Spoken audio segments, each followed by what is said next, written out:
Bismillahirrahmanirrahim. Assalamualaikum warahmatullahi wabarakatuh. Innal hamdalillah nahmaduhu wa nasta'inuhu wa nastaghfiruh wa na'udzu billahi min syururi anfusina wa min sayyiati a'malina. May yahdihillahu fala mudhillalah wa may yudlil fala hadiyalah. Asyhadu an la ilaha illallah wahdahu la syarikalah wa asyhadu anna Muhammadan abduhu wa rasuluhu la nabiyya ba'dah. Yaqulullah tabaraka wa ta'ala ya ayyuhalladzina amanu taqullaha haqqa tuqatih wa la tamutunna illa wa antum muslimun. Wa qala aidha ya ayyuhan nasu taqu rabbakum alladhi khalaqakum min nafsin wahidah wa khalaqa minha zawjaha wa batha minhuma rijalan katsiran wa nisaa'a wattaqullaha alladhi tasaaluna bihi wal arham innallaha kana 'alaikum raqiba.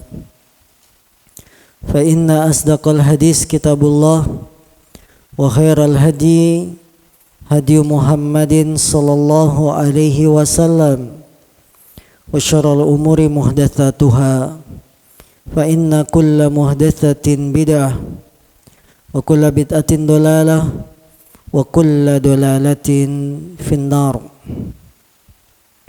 Saudari-saudariku, ukhti muslimah yang dimuliakan Allah Subhanahu wa taala. Suatu ketika sahabiyah Ummu Salamah sedang disisiri oleh budak wanitanya. Kemudian Nabi Muhammad SAW menyeru, wahai sekalian manusia, berkumpullah. Seketika itu Ummu Salamah ingin datang menemui panggilan Nabi SAW. Akan tetapi budaknya ini melarang. Bukankah Nabi hanya memanggil kaum laki-laki? Tetapi Ummu Salamah mengatakan yang beliau panggil itu sekalian manusia. Wahai sekalian manusia, dan aku termasuk manusia. Ini menunjukkan pada kita bahwa dalam syariat Islam menuntut ilmu itu wajib bagi laki-laki dan wanita, tidak dibedakan. Karena panggilan Allah dalam hukum-hukum Islam pada asalnya mencakup laki-laki dan wanita. Walaupun bahasa yang sering dipakai menggunakan kalimat laki-laki. Ya ayyuhalladzina amanu kutiba alaikumus siyam. Wahai orang yang beriman, diwajibkan alaikum. Kum itu kan untuk kamu laki-laki, jamak. Diwajibkan bagi kalian berpuasa. Kutiba alaikumusiyam. Apakah puasa Ramadan hanya wajib bagi laki-laki saja? Jawabannya tidak. Wanita juga wajib puasa Ramadan apabila tidak ada halangan. Nah, syariat Islam berlaku bagi laki-laki dan wanita. Begitupun kewajiban menuntut ilmu. Talabul ilmi faridatun ala kulli muslim. Menuntut ilmu wajib bagi setiap muslim. Disebutkan muslim, berarti muslimah gak wajib menuntut ilmu. Bukan begitu. Disebutkan kalimat muslim itu mencakup muslimah. Maka para ibu, saudari-saudariku yang dimuliakan Allah SWT, kita datang ke pengajian, niat kita ikhlas. Ikhlas, satu, menjalankan perintah Allah agar kita ngaji ilmu agama. Jadi kalau disuruh ngaji itu harus ikhlas. Ikhlas itu apa sih? Anda menuntut ilmunya, niatnya itu karena Allah. Karena memang Allah memerintahkan kita untuk mengaji ilmu agama. Itu namanya ikhlas. Yang kedua, ikhlas dalam menuntut ilmu agama dalam rangka membela syariat Islam, membela sunnah Nabi Sallallahu Alaihi Wasallam. Itu ikhlas. Yang ketiga, ikhlas dalam menuntut ilmu agama, meniatkan dengan mengaji menghilangkan kebodohan. Jadi kita ngaji itu untuk menghilangkan kebodohan dalam diri. Itu ikhlas. Maka ibu-ibu, ketika kita ngaji jangan ada niat untuk bangga-banggaan, untuk pinter-pinteran, untuk saing-saingan. Jangan. Karena sekarang kan banyak ya majelis taklim, majelis ilmu. Maka para panitia kajian ketika membuka kajian, mengadakan sebuah kajian, niatnya itu ikhlas. Bukan pingin hebat-hebatan. Lihat pengajian majelis taklim saya hebat, yang datang ribuan. Saya dong ya bisa ngundang ustadz besar, kamu ustadz kecil terus. Enggak begitu. Ngaji itu harus ikhlas, maksudnya menjalankan perintah Allah, membela syariat Nabi Muhammad, kemudian niat menghilangkan kebodohan dalam diri. Itu yang disebut ikhlas ketika mengaji. Maka saudari-saudariku, apabila niat kita ikhlas, pahala ngaji kita itu tidak ada yang bisa menandingi. Sebagaimana kata Imam Ahmad, talabul ilmi la ya'diluhu syai'un liman sahhat niyatuh. Menuntut ilmu tidak ada satupun yang bisa menandinginya, liman sahhat niyatuhu, bagi yang niatnya lurus, bagi yang niatnya bagus, maka tidak bisa ditandingi dengan apapun. Kita punya ilmu agama nggak bisa dibeli dengan uang. Kita punya ilmu agama tidak bisa diganti dengan perhiasan dunia. Ilmu agama itu tidak bisa ditandingi apapun. Kelezatan dalam menuntut ilmu tidak bisa dibayar dengan apapun. Ya, tidak bisa. Karena mahalnya ilmu, berharganya ilmu. Dengan demikian ketika ibu-ibu paham suatu masalah, paham dalam agama, ini lebih baik dari dunia dan seisinya. Apa yang kita punya lebih baik dari yang dimiliki orang-orang kaya, orang-orang yang mereka diberikan kelebihan harta. Jadi ilmu itu lebih baik daripada kekayaan. Ilmu yang menjaga jalan kita, menunjuki jalan kita benar atau salah, itu dijaga dengan ilmu. Jadi ilmu menjaga pemilik ilmu. Kalau kekayaan, harta benda,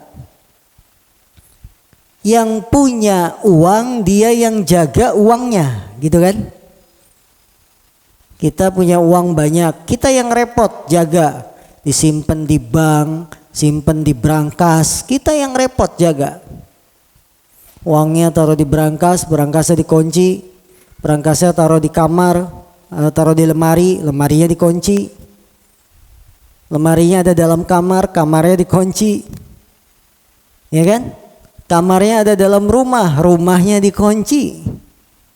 Rumahnya dikelilingi pagar, pagarnya dikunci. Depan pagar ada pos satpam. Itu pemilik kekayaan, dia repot menjaga uangnya, kekayaannya. Tapi pemilik ilmu, dia tidak repot menjaga ilmu, dia yang dijaga. Ya, kita hanya sering murojaah saja, tidak repot-repot nyewa berangkas dan lain-lain. Kita yang dijaga oleh ilmu. Maka ukhti muslimah, saudari-saudariku yang dimuliakan Allah, kita terus belajar, terus menuntut ilmu, diantaranya dengan kajian sebulan sekali ini, setiap Ahad ke-1 tiap bulannya. Baik para ibu yang dimuliakan Allah, syarat sahnya salat sudah kita sebutkan beberapa syarat. Ya, Islam berakal, balik, masuknya waktu salat, suci dari hadas, bersih dari najis. Syarat sahnya salat berikutnya, menutup aurat bila mampu. Halaman 236. Menutup aurat bila mampu. Karena Allah SWT berfirman, ya bani Adam khudhu zinatakum inda kulli masjid wa kulu washrabu wa la tusrifu innahu la yuhibbul musrifin. Wahai anak Adam, pakailah pakaianmu yang indah di setiap memasuki masjid. Perintah Allah, pakailah pakaianmu yang indah di setiap masuk masjid, di setiap akan sholat. Maksudnya menutup aurat. Maksudnya menutup aurat. Berhubungan dengan auratnya wanita, maka aurat wanita di dalam sholat seluruh badan. Seluruh badan wanita itu aurat. Kecuali wajah dan kedua telapak tangan pergelangan ini, punggung dan dalamnya telapak tangan. Itu bukan aurat menurut pendapat mayoritas ulama. Sehingga ibu-ibu, apapun yang kita pakai menutup seluruh badan kita kecuali wajah dan telapak tangan bisa dipakai untuk sholat, asalkan menutupi. Jadi jangan ada pemahaman wanita kalau mau sholatnya sah harus pakai mukena. Kalau nggak pakai mukena kayaknya ada yang kurang. Ya. Padahal ibu-ibu datang ke masjid sudah pakai gamis lebar, jilbabnya lebar, pakai kaos kaki, masih pakai mukena. Kenapa? Kurang afdol.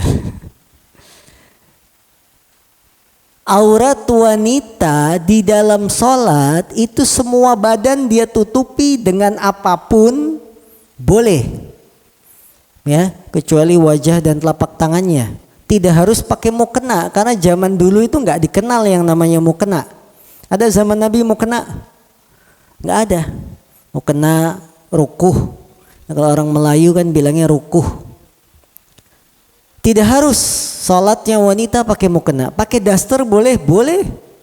Dasternya panjang, bahannya tebal, lebar, menutupi, ditambah lagi pakai jilbab, ya, tidak ada masalah selama sesuai dengan kategori busana muslimah.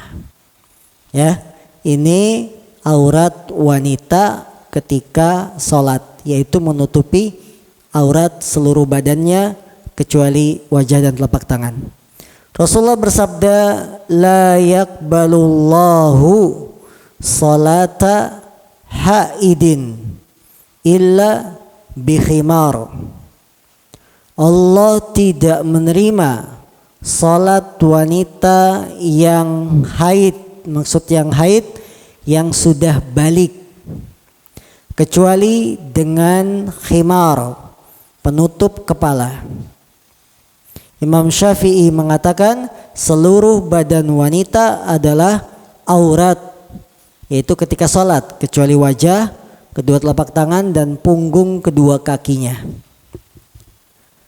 Maka saudari-saudariku yang dimuliakan Allah, ketika kita sholat sudah memakai penutup kepala, jilbab, lehernya ketutup, dadanya ketutup, itu sudah sah sholat kita. Sholatnya wanita muslimah. Sehingga jangan dipahami harus memakai rukuh dan lain-lain. Beliau juga berkata seluruh ulama sepakat bahwa pakaian wanita ketika sholat adalah memakai ad-dir'u dan khimar. Apa dir'u? Dir'u itu sejenis baju gamis yang panjang menutupi sampai kaki. Adapun khimar adalah kain yang menutupi kepala dan leher. Sedangkan jilbab adalah pakaian yang dipakai di atas dir'u. Jadi ad-dir'u itu pakaian seperti baju gamis panjangnya sampai nutupin kaki. Khimar menutupi kepala dan leher. Jilbab bahasa kita. Di atas dir'u ada yang disebut jilbab, pelengkap, karena akan lebih tertutup, ya. Saudaraku yang dimuliakan Allah Subhanahu wa taala, maka para ibu-ibu tidak boleh kita sholat dengan telanjang. Tidak boleh kita sholat dengan pakaian menerawang. Apabila ibu-ibu sholat pakai mukena, bahannya katun putih, akan menampakkan bagian tubuh, maka tidak boleh. Tetap kriteria yang menutupi badan wanita adalah bahannya yang tebal. Sekarang ini kan bahan tebal tidak identik panas. Bahan yang tebal tapi adem itu banyak. MTA tuh bahannya adem. Ya, kemudian jet black yang Korea, katun Jepang, ya banyak. Mau yang emboss apa yang polos boleh. Nah, insyaallah Ustadznya nih update. Boleh, ya, asalkan tebal. Karena dengan tebal menutupi kulit, warna kulit kita tidak nampak. Kemudian lebar itu tidak ketat. Maka jangan beli gamis-gamis yang ngebody, tahu ngebody, ngejeplak, membentuk lekuk tubuh. Kalau mau bentuknya seperti umbrella, tahu ya umbrella? Laki-laki nggak ada yang tahu. Pantesan jarang beliin gamis istrinya ya. Umbrella itu yang bisa kayak payung. Nah, itu dilapis lagi pakai jilbab lebar, sehingga tidak kelihatan bentuk tubuhnya. Ya. Ini aurat yang harus ditutupi oleh wanita ketika dia sholat. Maka perhatikanlah para ibu, aurat-aurat kita ketika sedang sholat, walaupun sendirian di rumah. Ibu-ibu sholat sendirian di rumah, hanya pakai baju tipis, menerawang, boleh nggak? Yakin Pak Ustadz nggak ada yang ngelihat, orang saya kunci kamarnya, jendela saya tutupi pakai tirai, nggak ada yang ngelihat, tapi sholatnya pakai baju menerawang, boleh? Tidak boleh, karena kita diperintahkan sholat dengan kriteria busana yang memang telah diatur oleh Islam. Syarat berikutnya agar sholat kita sah, syarat sahnya sholat adalah menghadap kiblat. Kiblat kita adalah Ka'bah di Masjidil Haram. Allah berfirman, "Fawalli wajhaka syatral Masjidil Haram." Hadapkanlah wajahmu ke arah Masjidil Haram. Dahulu kiblatnya kaum muslimin adalah ke Masjid Al-Aqsa di Palestina. Kemudian turun ayat yang Rasul diperintahkan untuk menghadapkan wajahnya ketika sholat ke Masjidil Haram. Sejak saat itu kiblat kaum muslimin adalah Masjidil Haram, Ka'bah, tidak boleh ke yang lain. Maka sholat menghadap kiblat syarat sahnya sholat. Tidak sah seorang sholat tanpa menghadap kiblat. Menghadap kiblat tidak wajib dalam beberapa keadaan. Satu, bila sholat sunnah di atas kendaraan. Menghadap kiblat ketika sholat tidak wajib dalam beberapa keadaan. Keadaan pertama, bila sholat sunnah di atas kendaraan. Apabila sholat sunnah di atas kendaraan, maka bebas tidak harus menghadap kiblat. Sebagaimana Nabi Muhammad apabila naik onta, kemudian beliau sholat sunnah, beliau biarkan ontanya kemanapun berjalan. Onta dibiarkan kemana berjalan, bisa dipastikan ke kiblat terus enggak? Enggak kan? Maka yang sholat sunnah di atas kendaraan tidak wajib menghadap kiblat. Keadaan kedua, menghadap kiblat tidak wajib ketika dalam kondisi darurat. Ketika dalam kondisi darurat. Dalam kondisi genting. Contohnya apa? Terjadi gempa bumi lagi di masjid. Masjid bergetar. Jamaah bubar. Ada yang tetap masih sholat. Boleh nggak? Boleh. Ketika tsunami, ya, ada yang sedang sholat, tsunami, tetap sholat, tidak ada masalah tanpa menghadap kiblat, walaupun sholatnya sambil lari. Allah berfirman, fa in khiftum farijalan aw rukbana. Apabila kalian merasa takut, genting, maka sholatlah dengan berlari atau naik kendaraan. Jadi tidak wajib menghadap kiblat dalam kondisi yang genting, musibah. Ya. Jadi misalkan kalau kita ada gempa bumi, jamaah bubar sambil masih sedekap sholat, nggak ada masalah lari-lari ke situ, menyelamatkan diri. Begitu di tempat aman, nggak tahu kiblat kemana, lanjutin sholat, ruku, i'tidal, sujud, sah. Karena kondisinya apa? Darurat. Maka tidak wajib menghadap kiblat. Keadaan ketiga, menghadap kiblat tidak wajib ketika tidak tahu arah kiblat. Tidak tahu arah kiblat setelah berusaha mencari. Kita camping misalkan ke hutan atau hiking, ya, liburan kemarin kemana? Gunung Semeru. Bukan liburan itu, bantu musibah. Anda jalan-jalan ke sebuah tempat yang sepi, tidak bawa kompas, mau sholat. Bagaimana mengetahui arah kiblat? Ya, ketika kita berusaha mencari arah kiblat, karena hutannya lebat, gelap, melihat matahari juga nggak kelihatan, maka sholatlah kemana kita menghadap. Tidak wajib kalau memang sudah berusaha mencari arah kiblat. Hal itu pernah terjadi di zaman Nabi Shallallahu Alaihi Wasallam. Ketika Nabi Muhammad dan para sahabat, mereka singgah di suatu tempat gelap gulita, mau sholat isya. Zaman dulu kan belum ada lampu.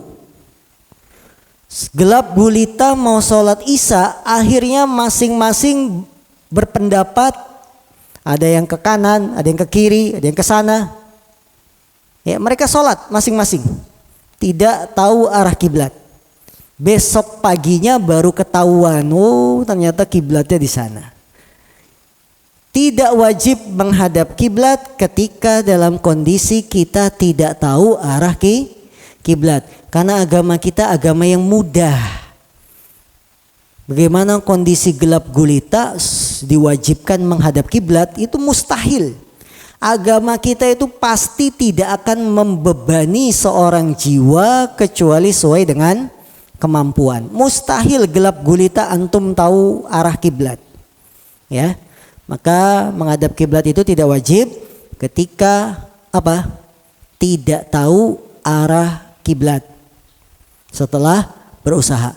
Namun kalau ketahuan arah kiblat yang benar kita masih sholat, wajib berubah. Wajib berubah ke arah kiblat yang benar kalau dikasih tahu. Ojek-ojek online kan suka mampir ya ke masjid. Sholat di teras, dia nggak lihat-lihat mana mimbar. Main sholat aja. Akhirnya diingetin sama jamaahnya, Pak kiblatnya ke sana. Kalau dikasih tahu wajib langsung berubah gitu. Tapi kalau tidak tahu ya gimana lagi? Sudah selesai baru dikasih tahu ya sudah, salatnya sah. Karena pernah kejadian masjid zaman sekarang kan nggak seperti masjid dulu. Kiblatnya itu nonjol. Zaman-zaman dulu kan kiblatnya kelihatan. Sekarang kan enggak, rata, kotak. Mana kiblat, nyari-nyari akhirnya dia sholat. Boleh kalau sholatnya tidak menghadap kiblat ketika tidak tahu dan sudah berusaha mencari tahu. Inilah 3 keadaan tidak wajib menghadap kiblat. Maka orang-orang yang sholat pada asalnya adalah wajib menghadap kiblat. Tidak sah sholat kita bila tidak menghadap kiblat. Yang terakhir syarat sahnya sholat adalah niat. Semua ibadah baik itu puasa, sholat, zakat, sedekah harus ada niat. Karena Rasulullah bersabda, innamal a'malu binniyat. Sungguhnya amalan-amalan ibadah itu tergantung niatnya. Niat dalam ibadah baik sholat, zakat, puasa dan lain-lain tempatnya di dalam hati. Tidak usah diucapkan. Jadi tempatnya niat di mana? Di dalam hati. Tidak usah diucapkan. Niat-niat yang tersebar, niat sholat, nawaitu usolli fardhu zuhri, niat puasa, nawaitu sauma godin, niat mandi wajib. Apa niat mandi wajib? Nawaitul guslal janabah, gitu ya. Ini niat-niat yang tidak diajarkan oleh Nabi kita Nabi Muhammad SAW. Karena niat itu cukup dalam hati. Semua orang dituntut dalam melakukan amalan pasti ada niat. Dan itu niatnya dalam hati. Tidak harus diucapkan.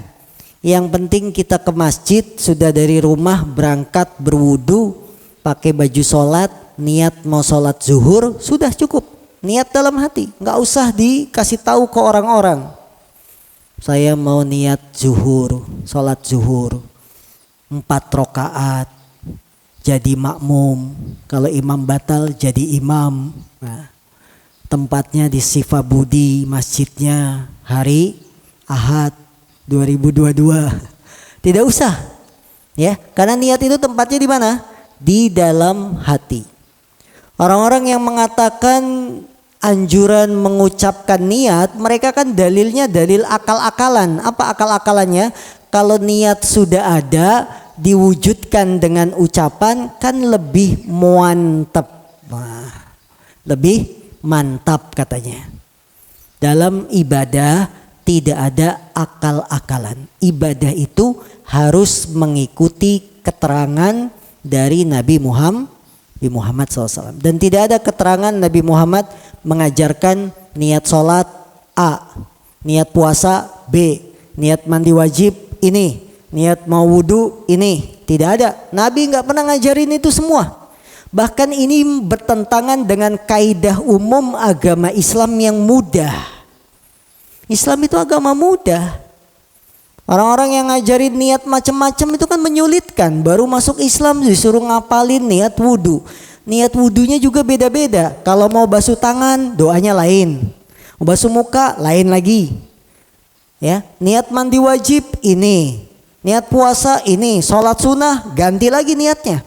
Memberatkan. Kadang-kadang yang tidak hafal niat dia tidak jadi sholat. Repot lah sholat sunnah, niatnya macam-macam. Sholat sunnah ada yang rawatib, ada yang duha, ada yang tahajud, itu niatnya macam-macam. Ya, memberatkan. Padahal tidak pernah diajarkan oleh Nabi Shallallahu Alaihi Wasallam. Maka cukup niat itu di dalam hati. Kita pengen sholat, pasti Anda sudah punya niat. Dengar azan langsung berwudu, itu sudah bentuk dari niat. Ya, sampai sini silakan interaktif. Nanti dilanjutkan lagi setelah tanya jawab. Baik. Pada Uhti Muslimah, barangkali ada yang mau ditanyakan mengenai tema yang tadi dibahas. Kami persilahkan.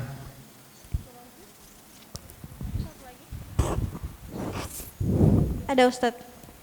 Silakan. Bismillah. Assalamualaikum warahmatullahi wabarakatuh. Waalaikumsalam warahmatullahi wabarakatuh. Beberapa pekan lalu Ustadz bilang kita boleh sholat tahajud setelah Isya ya. Sholat tahajud setelah Isya, iya. Biasanya Ana sholat Isya lanjut witir. Sholat Isya lanjut witir, iya. Nah sekarang Ana terapkan Isya tahajud witir. Iya. Boleh. Boleh.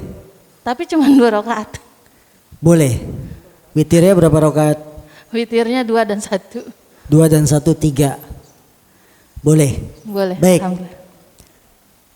Kita sholat Isya. Selesai sholat Isya, Anda sholat witir. Baik 1 rakaat atau 3 rakaat. Karena witir itu harus ganjil.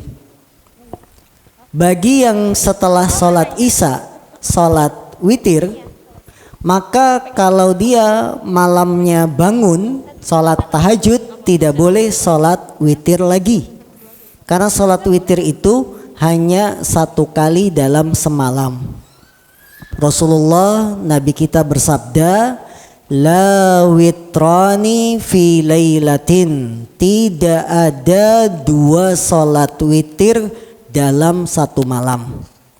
Jadi kalau ibu habis Isya sholat witir boleh, kemudian tidur, bangun tengah malam pengen sholat tahajud silakan, tapi jangan witir lagi.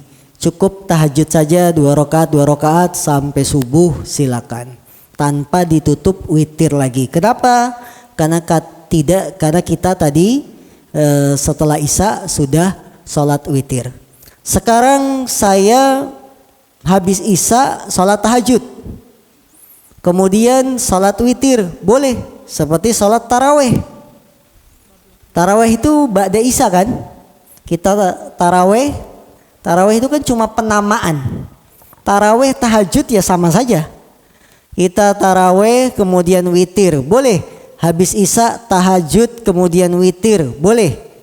Nanti malam kebangun pengen tahajud lagi silakan, tapi jangan witir karena sudah sholat witirnya setelah Isya. Bisa dipahami Bu? Jelas? Jelas Ya. Ustaz. Jazakillah khair. Baik, ada lagi Bu? Ada Ustaz. Ya, silakan. Bismillahirrahmanirrahim. Afwan Ustaz, ini masalah haid ya, saya mau bertanya.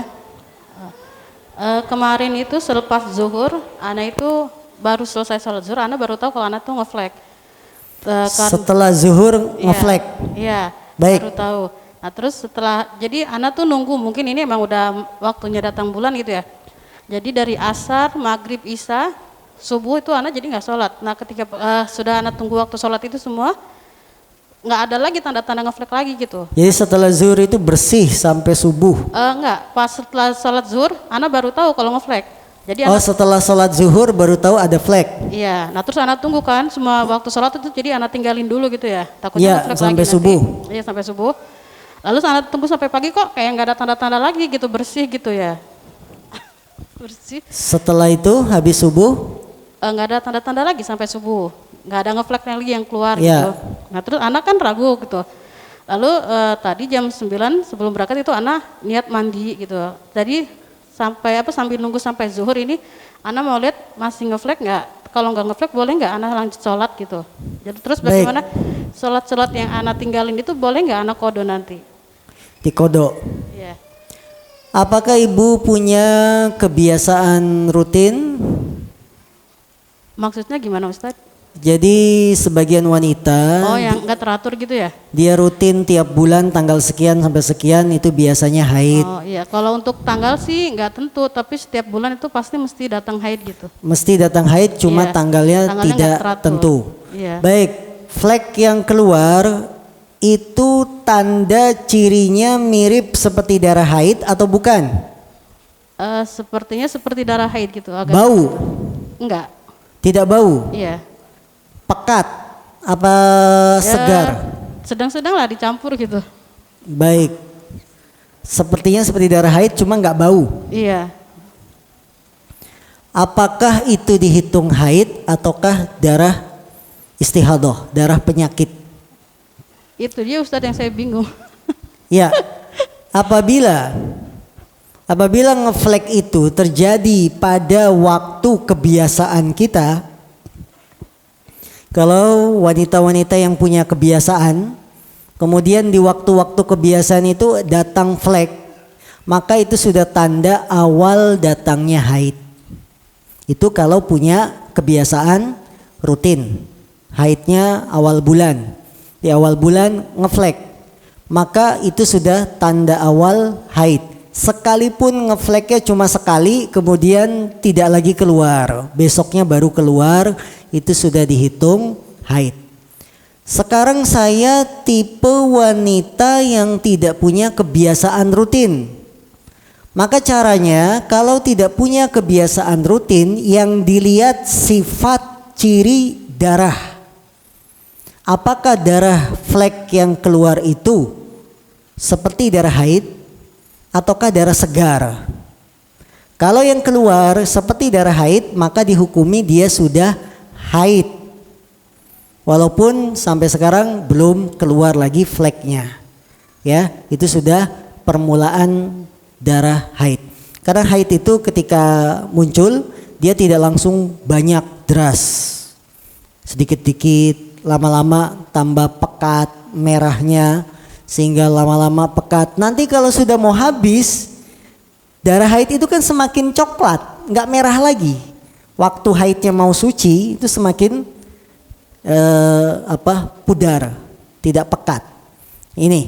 Jadi ibu kalau memang tidak punya kebiasaan rutin, maka lihat sifat darahnya. Jika sifat darahnya seperti haid, Anda dihukumi haid dari mulai sejak zuhur, sehingga asar, maghrib, isya, subuh memang benar kita tidak sholat, memang benar tidak sholat.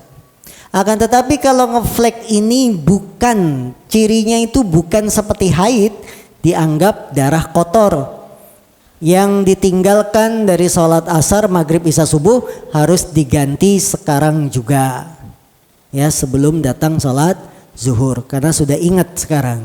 Nah, Syukron Ustaz. ya. Baik, ini pertanyaan tertulis dari Ustaz. Ustaz, kalau sholat witir pas kunut bacaannya lupa, apakah sholat witirnya diulang? Baik, membaca kunut ketika sholat witir hukumnya sunnah. Sesuatu yang sunnah bila lupa atau ditinggalkan maka tidak ada konsekuensi hukum, alias sholat witirnya tetap sah. Kita sholat witir, rakaat ketiga habis i'tidal mau baca doa kunut, Allahumma hdina fiman hadait wa afina fiman afait, tapi lupa wa afina fiman afait, apalagi ya, tapi apalagi ya dalam hati, jangan diucapin. Lupa, ya sudah langsung sujud, Sah nggak witirnya? Sah, karena baca doa kunut ketika witir itu sunnah. Sesuatu yang sunnah tidak berkonsekuensi hukum terhadap sholat. Jelas? Nah, ibarat seperti lupa baca ayat Al-Quran setelah Al-Fatihah. Orang lupa baca ayat Quran setelah Al-Fatihah. Dia punya hafalan, dibaca di tengah jalan, lupa ayatnya. Hafalannya belum kuat, langsung ruku. Sah nggak sholatnya? Sah, karena baca ayat Quran setelah Al-Fatihah hukumnya sunnah. Yang sunnah itu tidak berkonsekuensi hukum, nggak ada konsekuensi hukumnya, ibadahnya tetap sah. Baik, satu lagi dari tertulis juga ini. Ustadz, bagaimana jika niat sholat dibaca di dalam hati pada saat takbiratul ihram? Niat sholat dibaca di dalam hati, sholli fardhu zuhri, begitu. Cuma di dalam hati, nggak diucapkan, ya. Maka sholatnya sah. Kalau bicara sah, sah. Cuma ngapain juga diucapin di dalam hati. Karena kalimat redaksi usolli itu nggak pernah ada tercantum dalam kitab-kitab hadis. Ibu-ibu, kita sudah pahami dalam beragama sumbernya satu ayat Quran. Sumber kedua hadis-hadis Nabi. Cari deh, cek kalimat usolli nawaitu sauma godin dalam buku-buku hadis, ini nggak pernah ada. Yang ada itu tercantum dalam buku-buku doa-doa yang 5.000 perak dijual keliling itu. Bukan kitab hadis. Dan ini diakui sama yang sering mengucapkan niat, para kiai yang menganjurkan ngucapin niat usolli. Kalau ditanya hadis riwayat siapa usolli itu, nggak bisa jawab. Jawabnya apa? Ya gitu. Nggak ada hadisnya riwayat siapa usolli nawaitu, nggak ada. Jadi redaksi kalimat usolli itu buatan manusia, bukan kalimat yang diucapin sama Nabi. Ya, beda ya. Kalau innamal a'malu binniyat, amalan itu tergantung niatnya. Ini redaksi Nabi yang ngomong. Tapi usolli fardhu zuhri, usolli fardhul asri, ini Nabi nggak pernah ngomong kayak begitu. Cari deh, buktiin. Sampai mati, sampai kiamat nggak ketemu. Ya, sekarang itu kan nyari hadis gampang. Lihat aja aplikasi pencari hadis. Zamannya Google kan gampang sekarang. Ketik usolli, riwayat siapa? Nggak ada. Riwayat maksudnya Bukhari, Muslim, Tirmidzi, Abu Daud, Nasai, Ibnu Majah, Ahmad, Tobrani, Daruqutni, itu riwayat hadis. Kalau cuma ucapan ulama itu bukan riwayat hadis namanya, ya.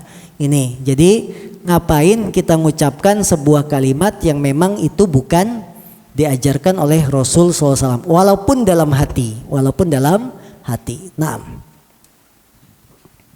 Baik, ibu-ibu ada yang mau bertanya langsung? Silakan, Bu. Ada, Ustadz. Ustadz izin bertanya, tadi kan dijelaskan untuk sholat wanita tidak diharuskan menggunakan mukena. Terus kita sholat pakai gamis, terus kan pakai kaos kaki. Itu kaos kakinya harus tertutup atau emang kalau kaos kakinya kelihatan itu dibolehkan, Ustadz? Sukron. Kaos kakinya kelihatan maksudnya bolong? Bukan. Maksudnya kaos kakinya itu tidak tertutup dengan gamisnya gitu. Oh begitu, baik. Saya pikir kok ada kaos kaki kelihatan. Bolong apa gimana? Kasihan gitu maksudnya. Ya, salat memakai gamis. Ketika salat kaos kakinya kelihatan. Itu bagaimana? Bukankah kaos kaki itu membentuk? Kaos kaki itu membentuk kan? Ya iya, bentuk kaki. Kalau nggak bentuk kaki bukan kaos kaki namanya. Sarung. Apakah boleh? Syarat sahnya sholat menutup aurat. Kakinya wanita itu aurat. maka harus ditutupi, baik ditutupi dengan gamis atau dengan yang lain seperti kaos kaki.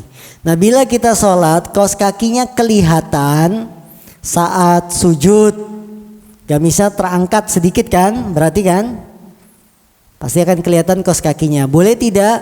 Boleh, karena ini termasuk yang ringan, tidak ada masalah, dan auratnya masih ketutup. Auratnya masih ketutup dengan kaos kaki, tidak ada permasalahan. Nah. Baik, ada lagi? Kalau tidak ada, ini dari pemirsa Ahsan TV. Ada Ustadz. Ya, silakan Bu. Baik, Assalamualaikum Ustadz. Afwan mau bertanya. Tadi kan dijelaskan kalau sholat sunnah saat di kendaraan, jadi kiblatnya boleh mengikuti arah kendaraan. Bagaimana kalau sholat wajib Ustadz? Sholat apa? Wajib. Sholat wajib. Baik. Cukup? Iya, misalnya kita kan di kendaraan umum, misalnya naik bis gitu. Kadang waktu sholat belum tentu berhenti gitu. Jadi kita harus sholatnya gimana hadap kiblatnya? Baik. Untuk sholat wajib subuh, zuhur, asar, maghrib, isya, hukum asal sholat wajib itu dilakukan di tanah, di bumi, bukan di atas kendaraan. Nabi Muhammad SAW apabila bepergian naik onta, tiba waktu sholat, beliau turun dari onta. Ngapain? Sholat di tanah. Tapi begitu selesai sholat wajib, naik lagi onta, sholat sunnah. Berjalan kemana onta itu berjalan, kendaraan itu berjalan. Ini mengajarkan satu pelajaran penting. Kalau sholat wajib, hukum asalnya bukan di atas kendaraan, kecuali darurat. Kecuali darurat. Jadi hukum sholat wajib pada asalnya bukan dilakukan di atas kendaraan, tapi di atas bumi. Sebagaimana penjelasan para ulama. Namun dalam satu keadaan kita tidak bisa turun ke tanah. Tiba waktu sholat wajib kita tidak bisa turun. Ya, karena naik mobilnya kendaraan umum. Kalau kendaraan pribadi kan bisa berhenti sholat di tanah. Kendaraan umum, kereta, bis, pesawat. Maka para ulama mengatakan bagi yang sholat wajib di atas kendaraan, saat pertama usahakan menghadap kiblat. Saat pertama mau takbiratul ihram, usahakan menghadap kiblat kalau tahu kiblatnya di mana. Setelah itu silakan kemanapun kendaraan berjalan. Misalnya kita di bis, kiblatnya tidak pas posisi kursi, ke samping. Kita pertama ngadap kiblat dulu, baru setelah itu duduk di kursi. Ya, ini. Kemudian di kereta bisa ngadap kiblat nggak? Bisa. Kalau bisa maka tetap menghadap kiblat. Jika tidak mampu juga saat pertama kali mau takbiratul ihram tidak mampu menghadap kiblat karena nggak tahu, maka sholatlah kemanapun menghadap mengikuti berjalannya kendaraan. Ya tetap kita ada usaha. Kalau untuk sholat wajib, di atas kendaraan ada usaha cari kiblat dulu. Di pesawat bisa, karena di pesawat tanya pramugari mana kiblat, akan ditunjukin. Memang bisa sholat di pesawat, bisa. Kalau Bapak Ibu naik pesawat Saudi Airlines itu di bagian belakang ada musola buatan ya disediakan, dan itu kita bisa nanya kemana kiblatnya. Kita sholat berdiri di atas pesawat. Itu biasa kalau pesawat Saudi kita sholat berdiri itu biasa. Ya, jadi usahakan bila sholat wajib di atas kendaraan menghadap kiblat dulu. Jika tidak mampu maka menghadaplah kemanapun kendaraan itu berjalan. Naik bis umum, tiba waktu sholat, sementara kita masih dalam perjalanan, nggak mungkin berhenti bisnya. maka sholatlah menghadap kemanapun kendaraan itu berjalan tanpa harus menghadap kiblat. Bagi yang mengendarai bis, pahami kebiasaan berhentinya bis. Karena masing-masing PO ya namanya ya, itu punya kebiasaan beda-beda. Kalau Rosalia berhentinya di sini jam sekian. Kalau apalagi Haryanto berhentinya jam sekian di sini. Pahami kebiasaan masing-masing bis. Karena ketika kita paham kebiasaan jenis bis ini berhenti di sini jam sekian, kita bisa menentukan sholat. Misalnya dia berhenti 4:30 sore, maka lebih baik sholat zuhur asar ditunda saat nanti berhenti 4:30. Karena asal hukum sholat wajib dilaksanakan di tanah, bukan di atas kendaraan. Karena kita paham kebiasaan bis ini. Maghrib Isya, bis ini akan berhenti nanti jam 10. Ya sudah, maghrib Isya diakhirkan saat istirahat, mampir di warung makan, berhenti, kita cari sholat di musola. Jadi Anda yang biasa naik bis, pahami kebiasaan di mana bis itu berhenti. Baik, naik kereta, di mana kereta yang paling lama berhenti sehingga bisa sholat? Ada nggak? Ada, Cirebon. Itu lama, sampai 20 menit. Ya, berhentinya lama. Turun sholat. Ya, turun sholat di mana? Di tanah, di musola stasiun. Ya, dan kami bisa melakukan itu, pernah. Tapi begitu rakaat terakhir sudah ada panggilan.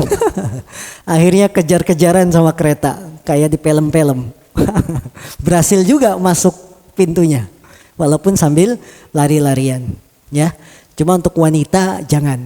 Tidak saya nasihati untuk turun dari kereta ketika waktunya sempit, karena larinya lumayan, ya. Ini, jadi Anda kalau naik kendaraan umum, pahami kebiasaan kendaraan yang akan kita pakai. Atau tanya supir, Pak nanti berhenti jam berapa? Kita bisa ngitung sholat, kita mau di mana? Oh nanti di Ngawi kita berhenti. Oh jam berapa Ngawinya? Jam sekian. Oh ya, berarti bisa maghrib Isya saya lakukan di tempat istirahat Ngawi. Seperti itu, ya. Jadi yang naik kendaraan umum bisa diperkirakan kapan sholatnya. Untuk kendaraan pribadi bebas. Karena Anda bisa cari SPBU berhenti ketika waktu sholat tanpa terikat harus jalan terus. Nah.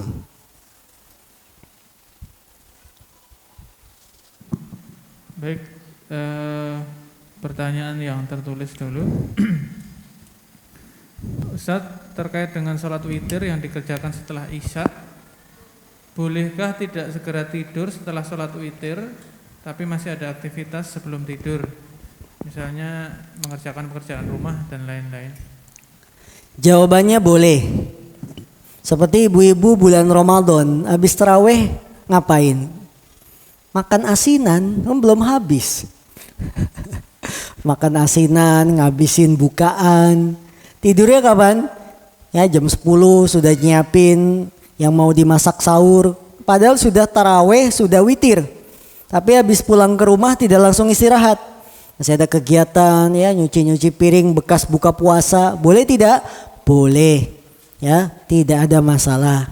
Nah, asalkan saat bangun malam jangan sholat witir lagi. Karena sholat witir itu cuma 1 kali dalam semalam. Nah.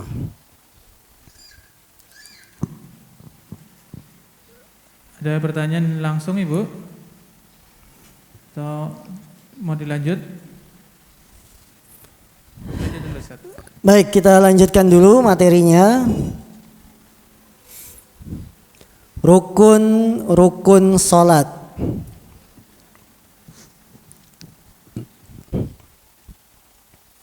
Rukun sholat adalah inti dari ibadah sholat itu sendiri. Rukun sholat, inti ibadah sholat. Rukun Islam, inti pokoknya Islam. Maka tidak sah Salat seseorang bila meninggalkan salah satu saja dari rukun salat. Apabila ada yang meninggalkan rukun-rukun salat walaupun cuma satu, salatnya tidak sah. Karena rukun itu ditinggalkan sengaja atau tidak sengaja, lupa atau karena belum tahu hukumnya, ibadahnya tidak sah. Itu rukun. Jadi rukun itu nggak ada toleransi. Antum lupa baca Al-Fatihah, nggak ada toleransi, nggak sah.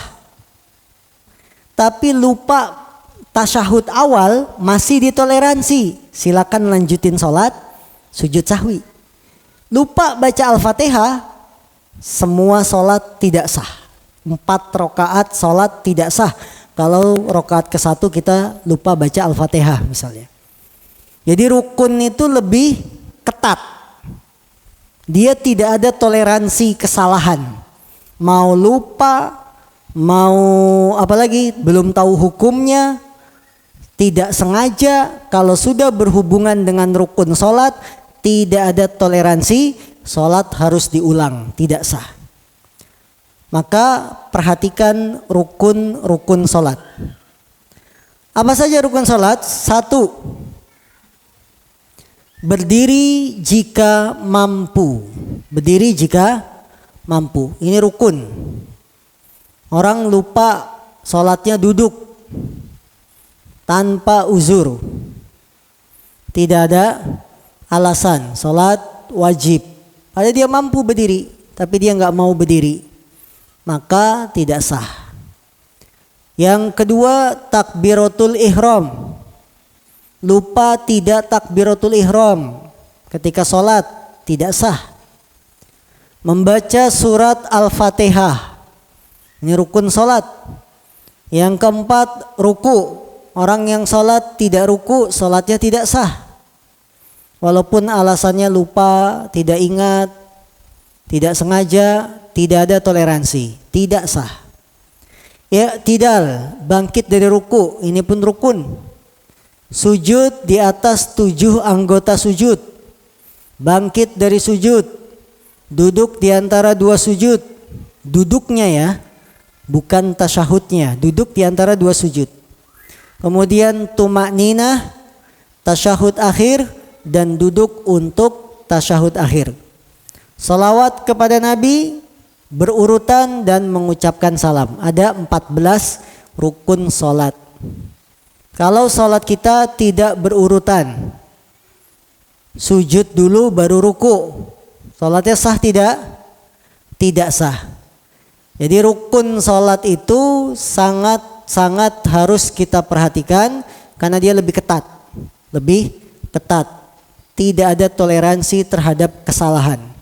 Baik lupa, tidak sengaja, dan seterusnya. Selanjutnya kewajiban sholat.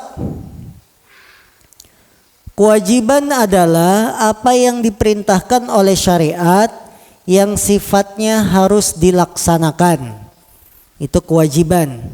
Apa yang diperintahkan oleh syariat yang sifatnya harus dilaksanakan. Berhubungan dengan kewajiban sholat, maka jika kewajiban ini ditinggalkan secara sengaja, sholatnya menjadi batal, tidak sah. Jika ditinggalkan karena lupa, maka bisa ditambal dengan sujud sahwi.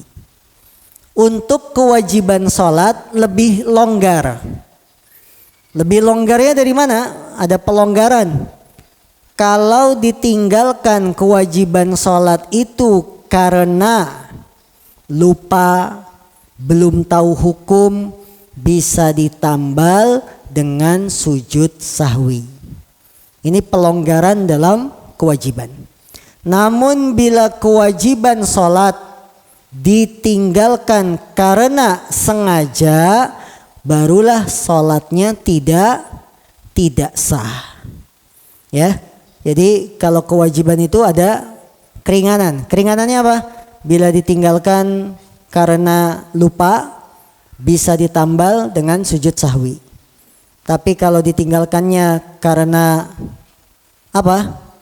Sengaja, maka tidak bisa ditambal dengan apapun. Harus diulang sholatnya, tidak sah. Apa saja kewajiban sholat? Kewajiban sholat itu ada 8. 1, takbir selain takbiratul ihram. Takbir mau ruku, takbir mau sujud, itu wajib. Ucapan sami Allahu liman hamidah, ucapan Rabbana walakal ham, ucapan doa ruku subhana rabbiyal azim, doa sujud subhana rabbiyal a'la. Ini wajib. Ibu-ibu lupa baca doa ruku, ya, karena banyak beban pikiran ke bawah-bawah sampai sholat. Ruku, diam aja ngelamun, ya Allah betapa berat kehidupan ini. Tiba-tiba itidal, lupa baca doa ruku, maka bisa ditambal dengan sujud sahwi. Lupa doa sujud subhana rabbiyal a'la, sama, sholat mikirin, ya. Yang belum dapat jodoh mikirin jodohnya, ya Allah 2022 cepet banget, 3 bulan lagi Ramadan, pasangan tak kunjung datang, mikirin di sujud, lupa baca doa sujud. Ini bisa ditambal pakai sujud sahwi. Makanya para bujang, para gadis segera menikah, ya. Rugi kalau belum menikah, karena zaman sekarang banyak musibah. Kita nggak tahu musibah kapan datang. Sudah kena musibah belum kawin lagi, kan rugi. Ruginya double. Ya, maka para gadis, para bujang segera menikah. Kemudian apalagi kewajiban salat, doa permohonan ampun ketika duduk di antara 2 sujud. Robbik firli itu wajib. Tasyahud awal itu kewajiban. Bila lupa, tidak sengaja, bisa ditambal sujud sahwi. Tapi kalau sengaja, sholatnya tidak sah. Duduk untuk tasyahud awal. Inilah kewajiban sholat. Sunnah sholat. Maksud sunnah sholat adalah perbuatan dan ucapan di dalam sholat yang tidak membatalkan sholat. Perbuatan dan ucapan di dalam sholat yang tidak membatalkan sholat jika ditinggalkan secara sengaja atau karena lupa. Jadi sunnah-sunnah sholat itu kalau kita tinggalkan sengaja atau lupa atau belum tahu hukum, maka sholatnya tetap sah. Tidak ada konsekuensi hukum, tidak membatalkan sholat. Itu sunnah-sunnah sholat. Apa saja sunnah-sunnah sholat? Di antara sunnah-sunnah sholat adalah mengangkat tangan ketika takbiratul ihram. Angkat tangannya, bukan takbiratul ihramnya. Kalau ucapan takbiratul ihram yaitu Allahu Akbar, itu rukun. Allahu Akbar. Jadi yang disebut takbiratul ihram itu ucapan takbir di awal sholat. Itu rukun. Ngangkat tangannya sunnah. Angkat tangannya sunnah. Makanya ibu-ibu, kalau kita sholat di Mekah, Madinah, kadang-kadang ada yang sholatnya tidak ngangkat tangan. Jangan heran, dia ngucapin takbir Allahu Akbar, tapi nggak diangkat tangannya. Karena mengangkat tangan menurut dia sunnah saja, ditinggalin juga nggak apa-apa, apalagi kalau lagi males gitu. Cuma ngucapin Allahu Akbar, udah tangannya nggak diapa-apain. Sah nggak sholatnya? Sah. Tapi kita tidak sempurna sholat kita, karena kita sholat diperintahkan mengikuti sholatnya Nabi. Mengangkat tangan ketika akan ruku. Angkat tangannya itu sunnah, tapi ucapan takbirnya Allahu Akbar itu wajib. Mengangkat tangan ketika bangkit dari ruku. Sami Allahu liman hamidah. Ada orang ruku bangkit nggak ngangkat tangan. Sami Allahu liman hamidah. Udah gitu aja. Sah. Karena ngangkat tangan itu cuma sunnah. Meletakkan tangan kanan di atas tangan kiri di dada ketika berdiri sholat. Nah ini. Tangan kanan di atas tangan kiri di dada, sunnah. Ya. Kalau ada yang dipusar, batal nggak sholatnya? Tidak batal. Cuma dia tidak mencontoh sholatnya Nabi. Begitu. Melihat tempat sujud. Ada yang melihatnya bukan tempat sujud. Karena bagus ininya. Apa namanya? Ya, ornamen-ornamen atas, lampu hiasnya bagus, dia ngelihat ke atas. Tidak membatalkan sholat. Tapi dibenci. Sholatnya tetap sah. Membaca doa istiftah. Allahumma ba'id baini wa bainal khataya kama ba'adta bainal masyriqi wal maghrib. Sunnah. Ya. Apalagi ini wajjahtu lillah, inni wajjahtu lillah wajhiya lilladzi fataras samawati wal ard. Sunnah. Doa istiftah. Baca ta'awud, a'udzubillahi minasyaitonir rajim. Sunnah. Membaca surat Al-Qur'an setelah membaca surat Al-Fatihah. Sunnah. Waladdallin amin. Kemudian kita baca surat ayat Quran, sunnah. Kalau lupa di tengah jalan baca ayat Quran kemudian kita langsung ruku, salat kita sah. Itulah yang disebut perbuatan-perbuatan sunnah-sunnah di dalam salat yang tidak ada konsekuensinya dengan salat kita. Bila ditinggalkan tidak dosa, tidak membatalkan sholat dan tidak ditambal dengan sujud sahwi. Orang lupa baca ayat Quran setelah Al-Fatihah. Apakah dia sujud sahwi? Jawabannya tidak, karena dia meninggalkan amalan sunnah. Ya, ada pertanyaan? Silakan. Ustaz, ada hadiah buat jamaah yang hadir, bingkisan dari panitia dan muhsinin katanya. Ada jumlahnya 8. Silahkan Ustaz dibagikan 4 dulu. Boleh dikasih pertanyaan atau dikasih hadiah tambahan. Baik. Panitia, pertanyaan rebutan. Dilihat yang tangannya paling panjang.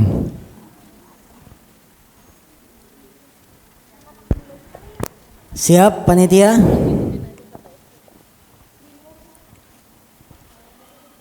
Buat yang di dalam dulu ya.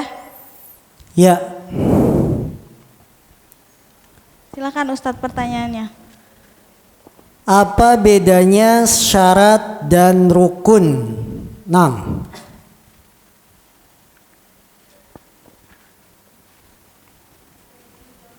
Syarat sholat, rukun sholat itu bedanya apa? Iya. Bismillah. Bedanya syarat dan rukun. Syarat saya sholat adalah sesuatu yang harus Suatu yang harus apa, Bu? Apa bedanya antara syarat dengan rukun? Bismillah. Mohon maaf Ustadz kalau salah sedikit ya. Ya, silakan dicoba. Kalau syarat itu adalah ketentuan yang harus dilaksanakan dalam sholat agar sholatnya itu menjadi sah. Kalau rukun? Kalau rukun itu gerakan-gerakan sholat yang harus dilakukan dalam sholat agar sholatnya juga sah. Baik. Kurang tepat jawabannya, tapi nggak apa-apa lah. Kasih hadiah. Afwan Ustadz. Iya. Atas Syukron, keberaniannya. Atas keberaniannya menjawab, kita apresiasi dengan hadiah. Ibu-ibu, perbedaan syarat dengan rukun. Syarat itu sesuatu yang harus ada sebelum sholat dimulai.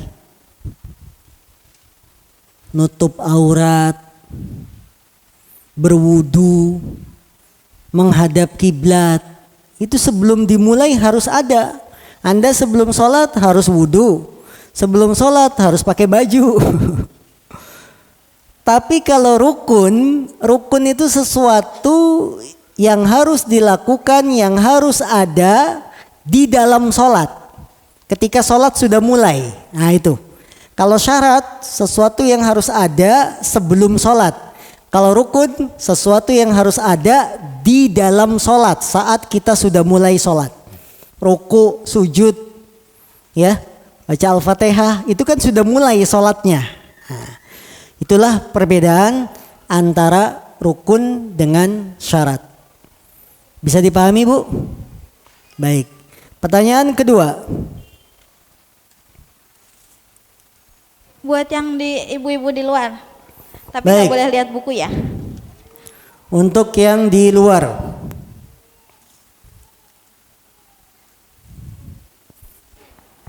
Membaca Rabbana walakal ham apakah termasuk rukun salat atau syarat salat? Silakan. Ada Ustaz. Ya. Membaca Rabbana walakal ham apakah termasuk rukun salat atau syarat salat? Rukun sholat. Rukun salat. Jawabannya salah. Anda kejebak. Berarti Tidak usah diralat. Kewajiban sholat. Ya, kasih hadiah nggak panitia? Kan salah enggak? Kasih. Kasih aja. Ya. Baik. Membaca Rabbana walakal ham itu kewajiban sholat. Dia bukan rukun, bukan syarat. Ya, hati-hati dengan jebakan soal. Dia bukan rukun, bukan syarat. Tapi apa? Kewajiban sholat. Baik, tanyaan ke 3. Kan 4 dulu, 4 dulu ini sekarang. Tanyaan ketiga. Membaca surat setelah Al-Fatihah, apakah ditambal dengan sujud sahwi? Orang yang lupa membaca surat setelah Al-Fatihah, apakah ditambal dengan sujud sahwi? Silakan. Yang di mana ini? Dalam apa di luar? yang di dalam Ustaz. Silakan. Siapa yang jawab? Tadi ada yang jawab tidak. Siapa itu? Saya Ustaz, tidak perlu karena termasuk dalam sunnahnya sholat. Tidak perlu ditambal dengan sujud sahwi karena termasuk sunnah sholat. Iya. Benar. Kasih hadiahnya 2. Karena benar. Baik, terakhir yang keempat.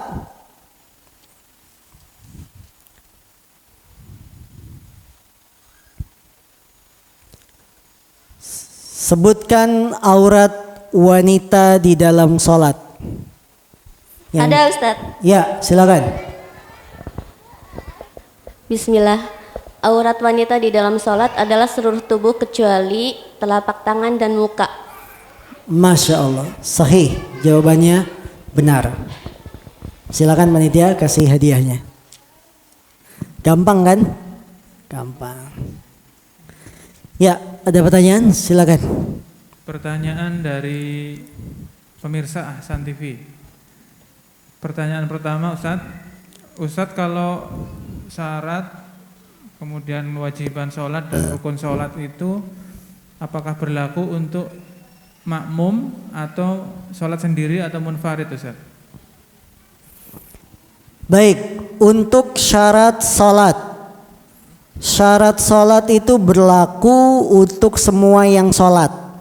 Mau nantinya dia jadi imam, jadi makmum, semuanya berlaku. Baik sholat berjamaah atau sholat sendiri, syarat sah sholat berlaku bagi semua orang yang sholat. Make baju, ini bukan imamnya doang. Harus nutup aurat imamnya, makmumnya enggak menutup aurat, enggak. Semua berlaku, baik sholat berjamaah, sholat sendiri, baik dia imam atau makmum. Berwudu. Berwudu itu semua orang yang sholat harus wudu. Terlepas statusnya dia nanti imam atau dia makmum, harus berwudu. Itu berhubungan dengan syarat sholat. Rukun sholat. Rukun sholat juga berlaku bagi semua orang yang sholat. Baik berjamaah atau sendiri, atau dia imam atau dia makmum. Bahkan ketika imamnya lupa rukun, makmum wajib mengingatkan. Imam lupa ruku, dia langsung sujud. Makmum nggak boleh diem, harus diingatin. Karena kalau dia tidak kembali ruku, sholat kita sebagai makmum ikut batal. Jadi rukun sholat itu berlaku bagi seluruh orang yang sholat, baik sholat sendiri, berjamaah, atau dia imam atau dia makmum. Itu syarat dan rukun. Adapun kewajiban-kewajiban sholat ini berlaku bagi yang sholat sendiri. Bagi yang sholat sendirian seperti sholat sunnah, ya seperti sholat di rumah. Misalnya takbiratul ihram, takbir selain takbiratul ihram, takbir mau ruku. Imam kan sudah ruku berjamaah, Allahu Akbar, kita tinggal ruku ya. Ini untuk siapa? Imam, tapi tidak untuk makmum. Samiallahu liman hamidah, ketika kita berjamaah imamnya doang yang samiallahu liman hamidah, kita makmumnya langsung Rabbana walakal ham. Namun kalau sholatnya sendirian, semuanya ini wajib ngucapin samiallahu liman hamidah Rabbana walakal ham. Ya, ini perbedaan antara rukun, syarat, dan kewajiban. Baik, pertanyaan kedua, Ustaz. Ustaz mau bertanya, bagaimana cara melaksanakan sholat jamak takhir dan niatnya bagaimana? Sholat jamak takhir menggabungkan dua sholat, akan tetapi dilaksanakan di waktu sholat yang kedua. Itu namanya jamak takhir. Salat yang boleh digabung cuma ada dua tipe. Tipe A, tipe B. Tipe A zuhur dan asar. Tipe B maghrib dan isya. Selain itu tidak boleh. Jadi salat yang boleh dijamak cuma ada dua tipe. Tipe A zuhur asar. Tipe B maghrib isya. Selain itu nggak boleh menggabung salat. Maka cara melaksanakan jamak takhir zuhur asar. Salat zuhur dilaksanakan di waktu asar. Itu namanya jamak takhir, menggabung salat dan diakhirkan pengerjaannya, pelaksanaannya di waktu yang kedua, yaitu asar. Maghrib isya, salat maghrib dilakukan di waktu isya. Itu jamak takhir. Caranya bagaimana? Ketika sudah tiba waktu isya, kita azan, kemudian qomat untuk sholat maghrib. Setelah sholat maghrib, qomat lagi sholat isya. Itu jamak takhir. Zuhur asar, kita sholat jamak takhir 4:30 sore karena sedang mobil istirahat, bisnya istirahat. Maka yang Anda lakukan qomat untuk sholat zuhur 2 rakaat salam, karena sedang safar kita boleh qasar, ringkas sholat zuhur jadi 2 rakaat. Setelah salam qomat lagi untuk sholat asar. Itu disebut jamak takhir karena dilakukan di waktu yang kedua, yaitu sholat asar 4:30. Niatnya bagaimana? Niatnya masing-masing sholat kita niat dalam hati ini zuhur, kemudian setelah qomat ini asar, gitu saja cukup tanpa harus diucapkan usolli dan lain-lain. Baik, ibu-ibu ada yang mau ditanyakan langsung?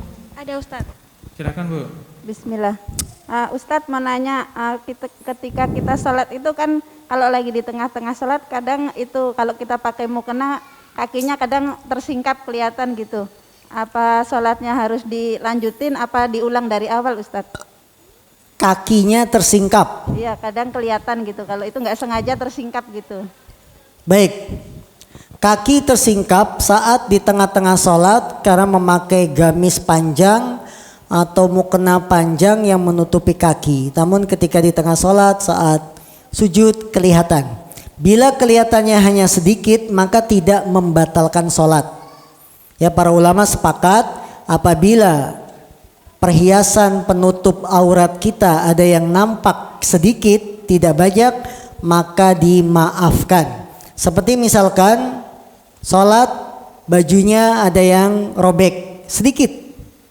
Ya, bapak-bapak biasanya celananya kena asbak, asap rokok. Baju kalau kena asap rokok bolong ya.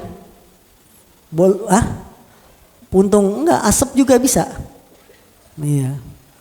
Abunya, abu rokok. Nah, ketika bolongnya cuma sedikit, seukuran lubang sedikit pokoknya, kelihatan, dan itu adanya di paha misalkan, sholatnya sah karena sedikit. Jadi firman Allah, ambillah perhiasan kamu, baju kamu ketika setiap akan sholat. Itu ada dua keadaan. Keadaan pertama, perhiasan yang lengkap, menutupi semua aurat, tidak ada celah sedikit pun, ketutup semua. Ini yang sempurna. Yang kedua, ada celah kelihatan aurat sedikit. Seperti tadi, pakai mukena kesingkap telapak kaki ibu-ibu. Pakai mukena jilbab, rambutnya keluar sedikit. Rambut kan aurat.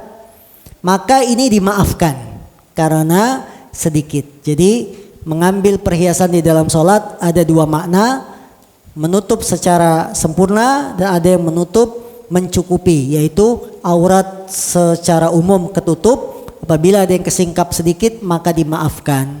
Nah, silakan kalau ada lagi.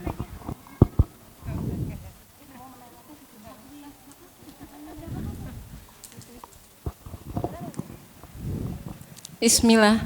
Ustadz, saya mau tanya, kalau sujud sahwi itu ada bacaannya enggak ya? Soalnya saya pernah dengar dari seorang ustadz, kalau sujud sahwi itu bacaannya Subhana rabbiyal a'la, boleh 1 kali, boleh 3 kali. Gitu aja Ustadz pertanyaannya.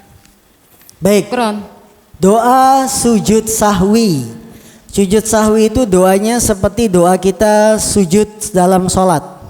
Subhana rabbiyal a'la, minimal 1 kali, maksimal boleh 3 atau lebih ya.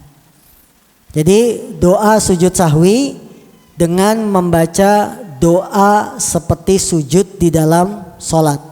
Adapun doa sujud sahwi yang khusus, subhanalladzi la yashu wa la yanam, Maha suci Allah yang tidak lupa dan tidak tidur. Ini hadisnya lemah, doif, bahkan tidak dikenal dalam kitab-kitab hadis. Jadi doanya gimana? Ya sudah, doa seperti sujud dalam sholat. Subhana rabbiyal a'la wa bihamdi, ya seperti itu. Tidak ada doa khusus sujud sahwi. Kalau sujud tilawah malah ada. Apa doa sujud tilawah? Subhanalladzi.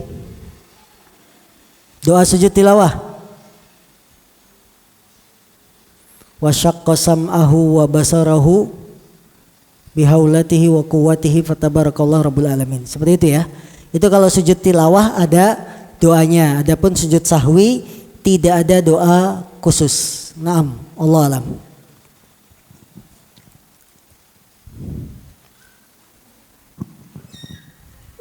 Ustadz, pertanyaan dari pemirsa Ahsan TV, ini dari Aminatun Nurfatijah namanya.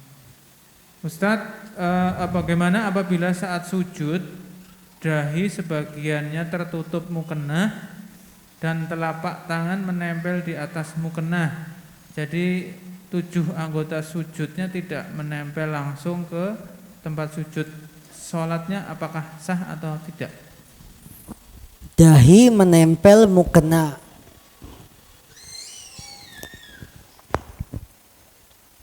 Jadi keningnya tidak langsung menempel ke tempat sujud. Penghalang di dalam sholat ada 3 keadaan. Keadaan pertama, sesuatu yang tidak menempel dengan anggota badan orang yang sholat. Penghalang sujud di dalam sholat ada 3 keadaan.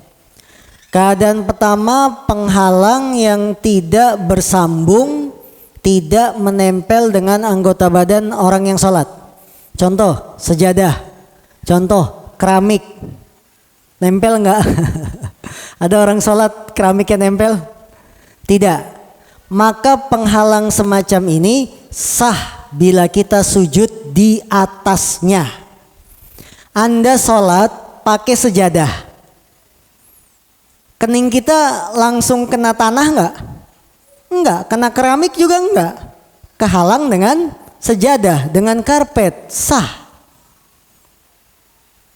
Maka sangat berlebihan kiai di Jawa Timur, dia kalau sholat kemana-mana bawa tanah. Karena pemahamannya kening harus nempel sama tanah. Di rumahnya itu enggak pakai keramik. Di rumah kiai ini dia rumahnya enggak pakai keramik, enggak pakai lantai apa namanya? Ubin itu nggak pakai, karena pemahamannya kalau sholat kening harus nempel ke tanah bumi langsung. Ini tidak tepat. Kenapa tidak tepat? Rasul punya tikar khusus di rumah buat sholat sunnah. Yang Umar ketika masuk ngelihat Nabi, namanya tikar, bekasnya masih di sini. Antum punya tikar nggak? Tikar rotan, tikar zaman dulu tuh. Cuman kalau kita sujud nempel bekasnya di sini. Rasul punya tikar. Tikar itu suatu yang tidak menempel di anggota badan orang yang sholat. Boleh dipakai untuk sholat? Boleh. Jadi sajadah, karpet, keramik, apalagi alas-alas yang dijual sekarang banyak. Ini tidak ada masalah walaupun kita sujud di atasnya. Keadaan kedua, penghalang-penghalang yang menghalangi sujud dan dia menempel bersambung dengan anggota badan orang yang sholat. Contohnya celana, gamis, mukena, betul? Kita sholat, bapak-bapak pakai celana, mau dibolongin dengkulnya biar nempel ke tanah. Ini kan penghalang. Apakah dengkul kita harus nyentuh ke tanah? Anggota sujud kan diantaranya apa? Lutut. Kita memakai sesuatu yang menghalangi lutut menyentuh tanah, tapi sesuatu itu yang bersambung, berhubungan dengan anggota badan kita, boleh. Celana, gamis ibu-ibu, mukenanya ibu-ibu, peci kopiah kita. Peci itu kadang ada orang yang full ditampakin, tapi ada yang setengah. Boleh nggak kalau pecinya kena lantai, sementara keningnya terhalang kopiah? Boleh. Apa dalilnya? Para sahabat Nabi kalau sholat pakai sorban. Ketika cuaca dingin, kening mereka, tangan mereka ditutupi sorban supaya nggak kedinginan. Ini kan penghalang, tapi berhubungan langsung dengan badan. Tidak ada masalah.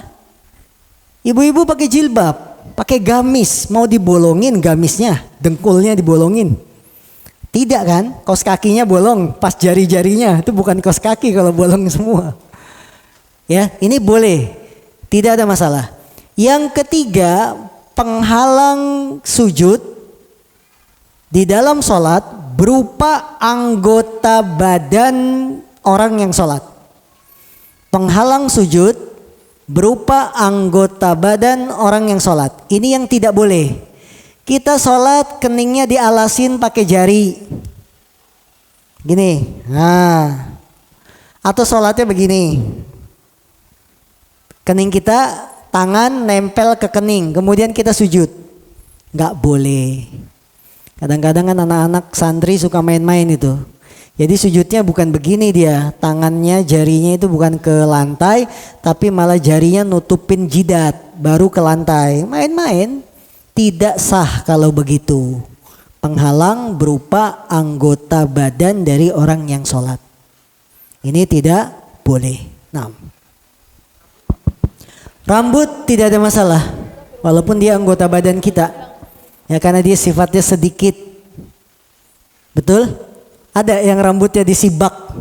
Ibu-ibu rambutnya panjang diturunin ke depan semua kayak nenek lampir untuk menghalangi sholat. Kan enggak. Kita sholat pasti dikuncir ya kan, dirapihkan baru pakai mukena. Yang keluar-keluar itu sedikit apa banyak? Dikit, tidak ada masalah. Nah, jadi penghalang sujud itu ada 3 macam. Yang boleh 2, yang tidak boleh 1. Baik, Ustadz, ini pertanyaan dari jamaah langsung tertulis. Ada yang mau langsung Ustadz? Oh ya, silakan. Assalamualaikum warahmatullahi wabarakatuh. Waalaikumsalam warahmatullahi wabarakatuh. Pak Ustadz, saya kan sering di jalan. Nah, sekarang ini kan musim hujan dan karena saya sering di jalan itu memungkinkan saya untuk sholat di rumah zuhur, asar atau maghrib itu sangat tidak mungkin.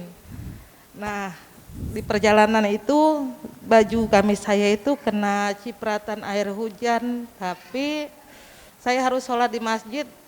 Itu hukumnya sah atau tidak Pak Ustadz? Karena cipratan air hujan itu saya tidak tahu, ya pasti kotor lah ya.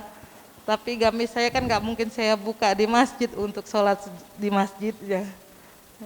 Itu aja Pak Ustadz. Assalamualaikum warahmatullahi wabarakatuh. Waalaikumsalam warahmatullahi wabarakatuh. Ibu sering jalan, kehujanan dan lain-lain, sudah berusaha pakai jas hujan, tetap kehujanan ya. Cipratan-cipratan air hujan, cipratan becek di jalan itu tidak najis, walaupun kita anggap kotor. Bahkan Nabi Muhammad SAW ketika ditanya para wanita sahabat, wahai Rasul, kami berangkat ke pasar. Kemudian ujung-ujung gamis kami mengenai jalan di pasar.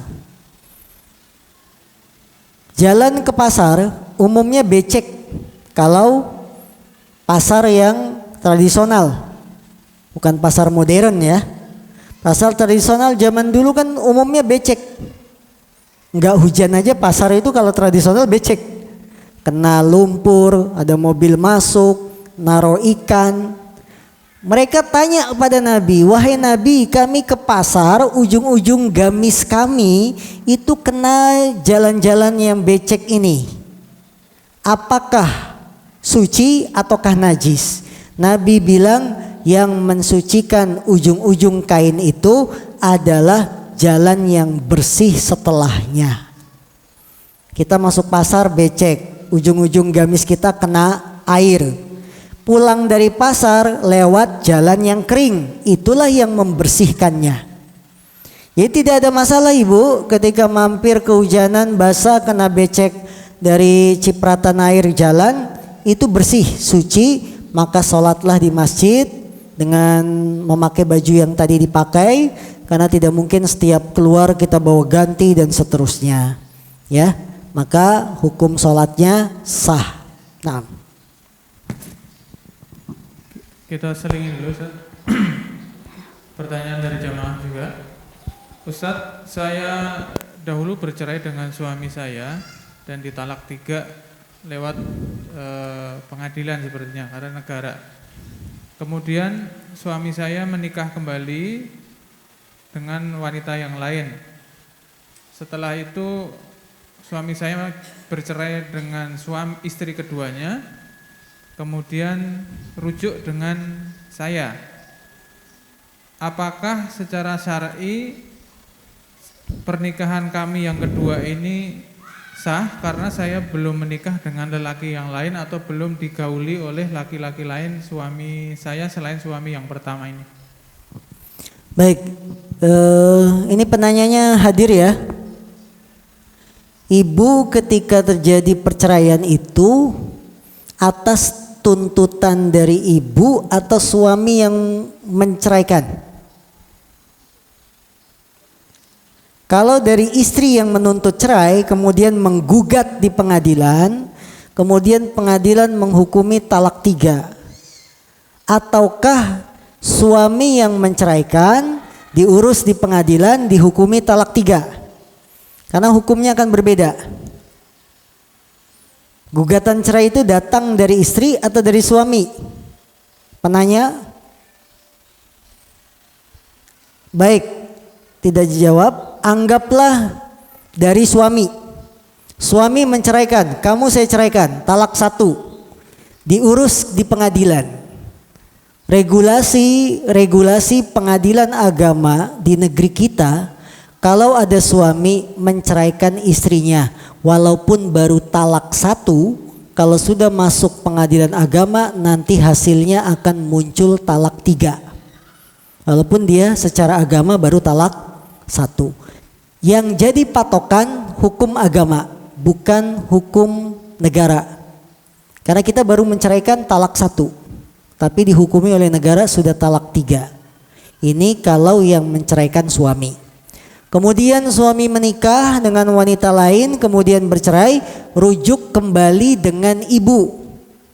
Otomatis kalau kita pegang hukum-hukum agama, ini baru talak 1 dan kita yakin masa iddah si ibu sudah selesai.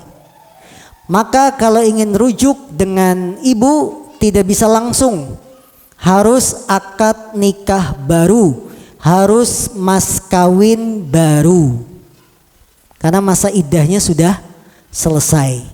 Jadi pernikahannya sah dengan syarat saat pernikahan yang kedua yang kembali lagi harus akad nikahnya baru, mas kawinnya baru. Baik, sekarang kalau gugatan cerai itu dari istri yang menggugat suami cerai sampai ke pengadilan. Ini dalam bahasa agama disebut khulu. Disebut apa?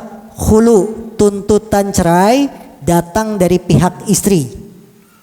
Apabila pengadilan memutuskan mengabulkan permohonan istri sehingga suami itu bercerai, hukumnya khulu. Suami menikah lagi dengan perempuan lain, kemudian bercerai, ingin kembali kepada ibu, maka harus akad nikah baru, mas kawin baru. Akad nikahnya harus baru, mas kawinnya juga harus baru. Ya itu. Nah, wallahu alam. Baik, pertanyaan berikutnya Ustaz. Ustaz, apa hukumnya kalau saya sholat, kemudian pada saat saya sujud, anak saya balita naik ke punggung, sedangkan anak saya itu pakai pampers yang tentunya sudah ada kotorannya, misalnya pipis gitu Ustaz. Baik, apa hukumnya sholat menggendong atau anak kita naik ke badan kita bawa najis? Selama pampers yang dipakai anak kita tidak menetes, tidak bocor. Karena pampers itu ada daya tampungnya. Betul? Kalau dia sudah harus ganti, dia harus ganti. Apabila pampersnya baru ganti, kemudian dia main-main di atas punggung kita yang sedang sholat, pampersnya baru ganti, yakin itu pipisnya tidak akan bocor, maka sah sholatnya. Namun kalau pampersnya ini sudah lama, daya serap, daya tampungnya sudah overload, sudah berlebihan sampai bocor, maka berarti punggung kita kena najis. Minimal gamis atau kerudung kita kena najis. Orang yang sholat di tengah-tengah sholat kena najis, maka najisnya harus dihilangkan. Bila mungkin dihilangkan, harus dihilangkan di tengah sholat. Seperti Nabi pakai sendal saat sholat, kemudian dikabarkan malaikat Jibril, sendalmu ada najis, maka Nabi lepas sendalnya. Tetap melanjutkan sholat, tapi sendalnya dilepas. Kalau ibu-ibu yang kena punggung mau lepas kerudung nggak mungkin, karena kepala itu aurat, tidak boleh nampak. Kalau kaki kan bukan aurat, kakinya laki-laki, maka Nabi lepas sendal nggak ada masalah, ngelepas sendal karena bukan aurat. Nah ibu-ibu nggak bisa ngelepas kerudung, jadi bagaimana? Batalkan sholat. Kalau yakin kerasa sampai punggung nih kok basah-basah, berarti pampersnya sudah bocor. Kalau pampersnya tidak bocor, maka sah sholatnya. Baik Ustadz, ini ada pertanyaan beberapa termasuk bulan yang lalu nih Ustadz. Ustadz, bagaimana sholat memakai mukena tetapi di dalam mukena atau di balik yang menempel ke badan itu hanya kaos singlet atau hanya memakai daleman atau menggunakan daster yang tipis. Tipis dan lekton gitu Ustaz. Boleh enggak Ustaz? Pertanyaannya, apakah bahan mukenanya itu tebal sehingga tidak menampakkan lekuk tubuh, tidak menampakkan bagian-bagian tubuh, ataukah mukenanya juga ikut tipis? Nah, mukenanya katun tipis, putih, walaupun bagian dalamnya pakai daleman, kalau kelihatan tidak boleh. Tapi kalau mukenanya tebal, kemudian tidak menampakkan bagian dalam tubuh kita, sah. Atau di balik mukena kita pakai daster. Daster itu kan minimal menutupi bentuk tubuh, menutupi kulit tubuh. Walaupun dasternya tipis maka sah. Yang menjadi perhatian ketika ibu pakai mukena, nampak atau tidak kulit tubuhnya, nampak atau tidak bentuk-bentuk tubuh. Kalau tidak nampak maka sah sholatnya. Nah. Sebelum habis waktu Ustaz, hadiahnya masih tersisa sepertinya. Silahkan diberikan ke jamaah. Baik ibu-ibu, pertanyaan rebutan lagi.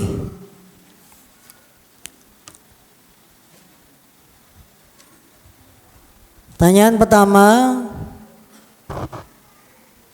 apa yang dimaksud takbiratul ihram? Ada Ustaz. Ya, tunjuk panitia silakan. Bismillah, takbiratul ihram adalah ucapan takbir di awal sholat.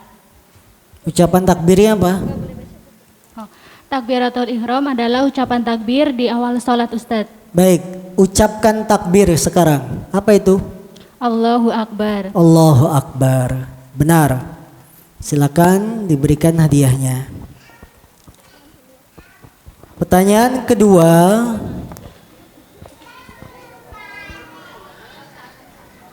termasuk manakah,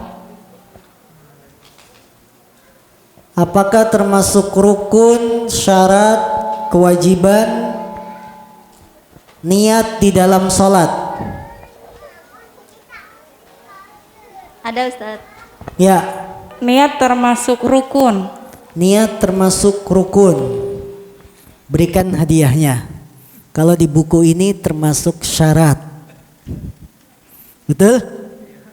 Betul. Ya. Ada masalah, ya? Naam.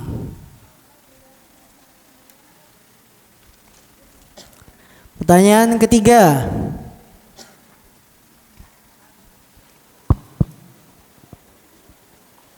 Yang di dalam ya. Penghalang di dalam sujud ada 3 keadaan. Sebutkan penghalang sujud tersebut. Gak boleh buka buku ya. Tutup bukunya. Gak boleh apa? Gak boleh. Gak boleh buka buku. Gak ada di buku. Cuma sudah dijelasin. Dicatat, ya. Penghalang dalam sujud ada 3 keadaan. Sebutkan 3 keadaan tersebut. 1.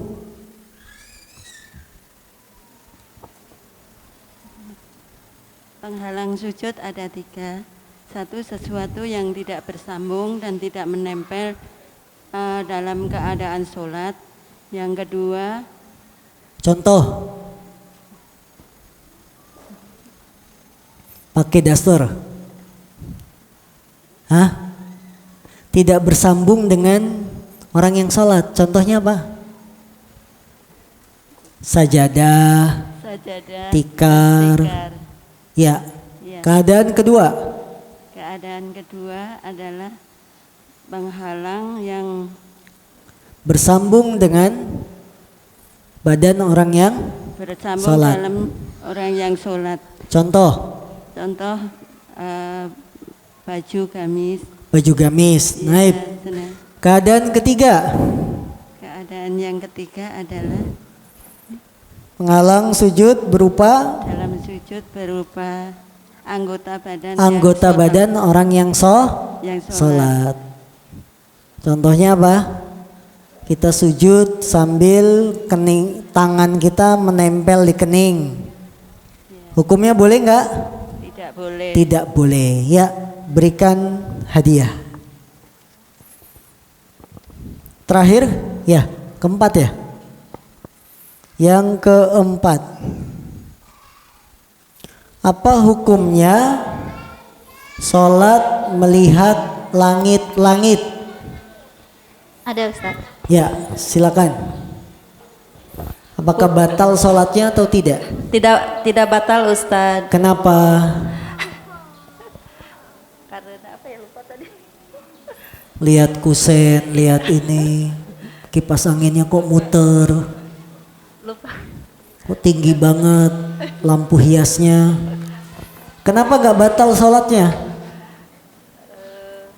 Karena apa ya? Hah?